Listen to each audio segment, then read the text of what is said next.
بسم اللہ الرحمن الرحیم۔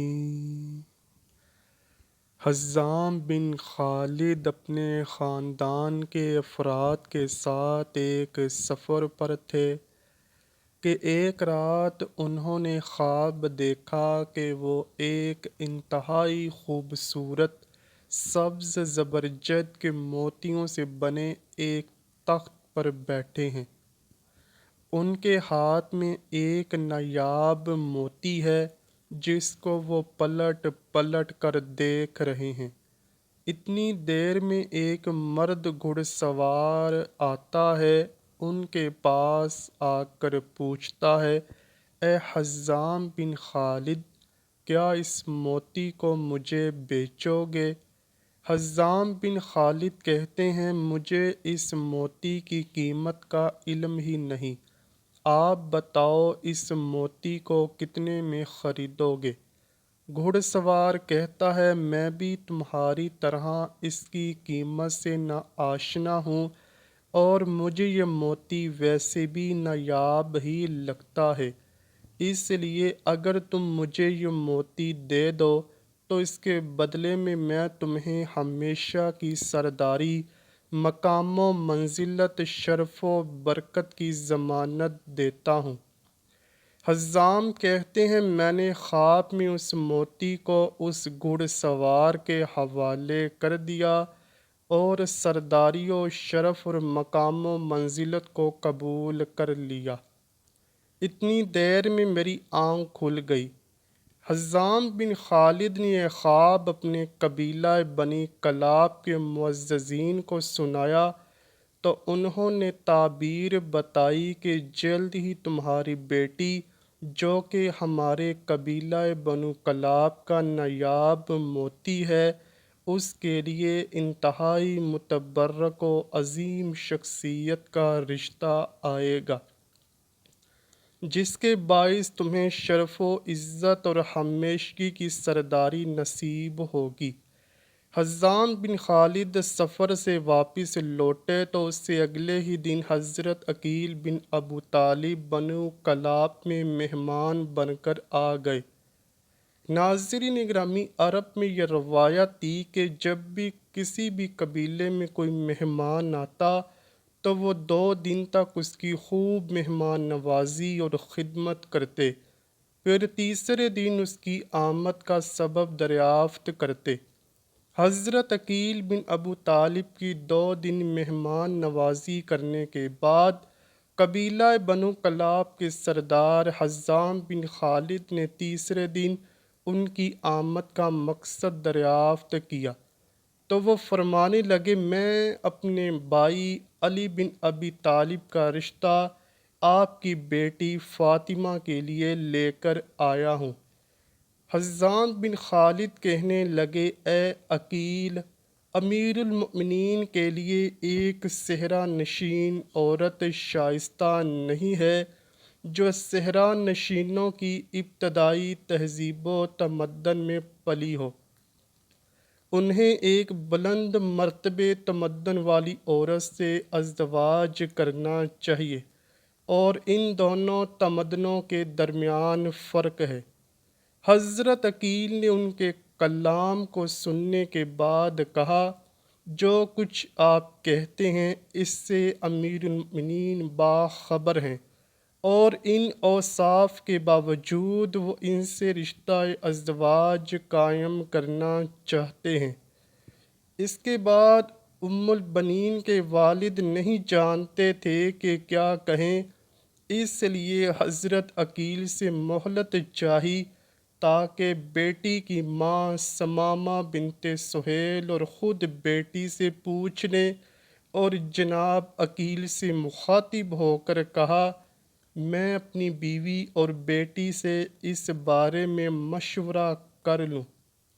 حضرت ام البنین کے باپ جب اپنی بیوی اور بیٹی کے پاس گئے تو دیکھا ان کی بیوی ام البنین کے بالوں میں کنگھی کر رہی تھیں۔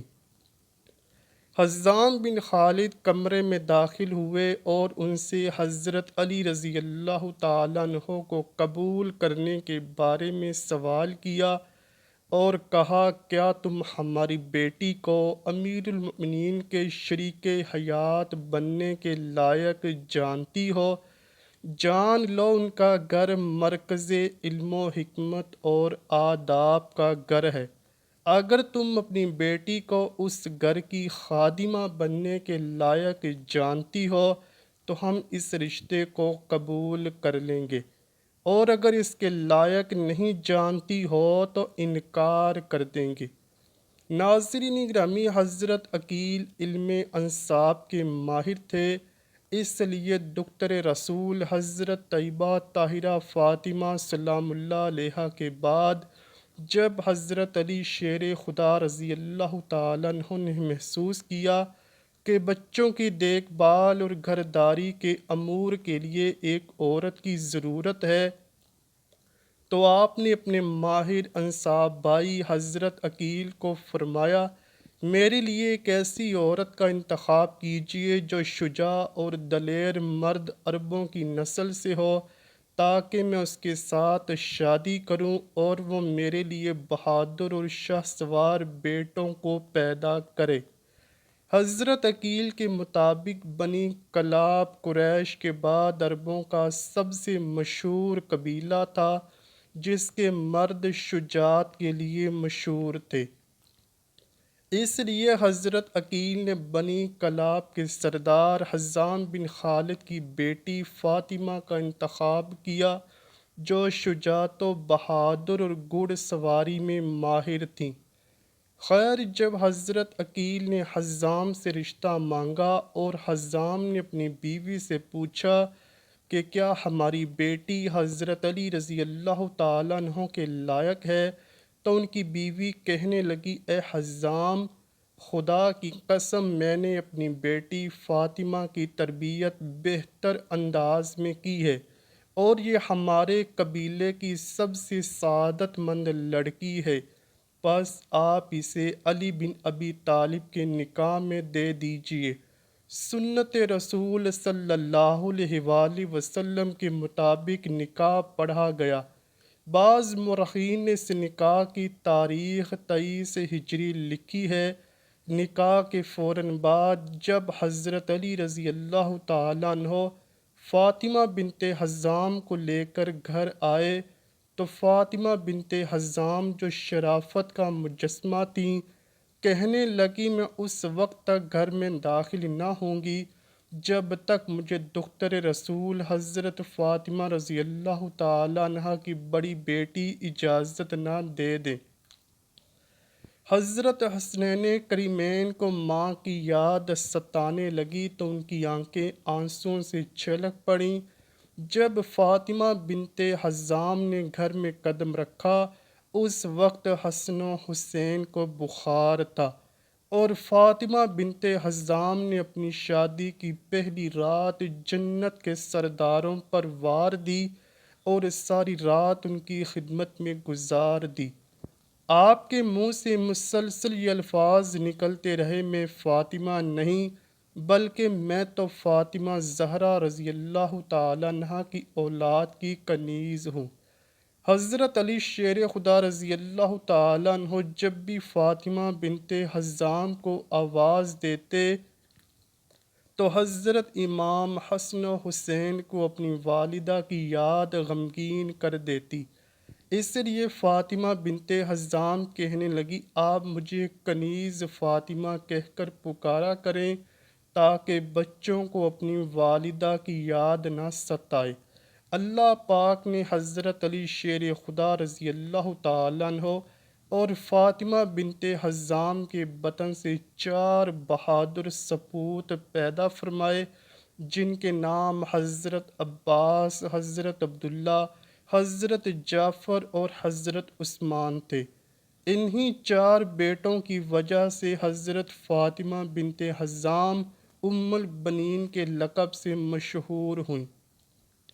حضرت ام البنین نے اپنی یہ 4 بیٹے حضرت امام حسین رضی اللہ تعالیٰ عنہ پر کربلا میں وار دیے اور تمام نے شہادت کا رتبہ پایا۔ حضرت ام البنین نے حضرت امام علی رضی اللہ تعالیٰ عنہ کی شہادت کے بعد جوان ہونے کے باوجود دوسری شادی نہ کی، 20 سال سے زیادہ کی طولانی مدت تک زندہ رہیں۔ آپ کی تاریخ وفات کے بارے میں اختلاف ہے، لیکن مشہور یہی ہے کہ حضرت ام البنین نے 13 جمادی الثانی 64 ہجری کو وفات پائی۔ دعا ہے اللہ پاک ہم سب کو اپنے پیارے حبیب صلی اللہ علیہ وآلہ وسلم اور ان کی آل پاک سے سچی اور پکی محبت کرنے کی توفیق عطا فرمائے، آمین یا رب العالمین۔ امید کرتا ہوں کہ آپ کو ویڈیو ضرور پسند آئی ہوگی۔ اگر ویڈیو پسند آئی ہے تو ویڈیو کو لائک کیجئے، شیئر کیجئے اور چینل کو لازمی سبسکرائب کیجئے۔ کمنٹ سیکشن میں اپنی رائے کا اظہار بھی ضرور کیجئے گا۔ ملتے ہیں اگلی ویڈیو میں، تب تک کے لیے اللہ حافظ۔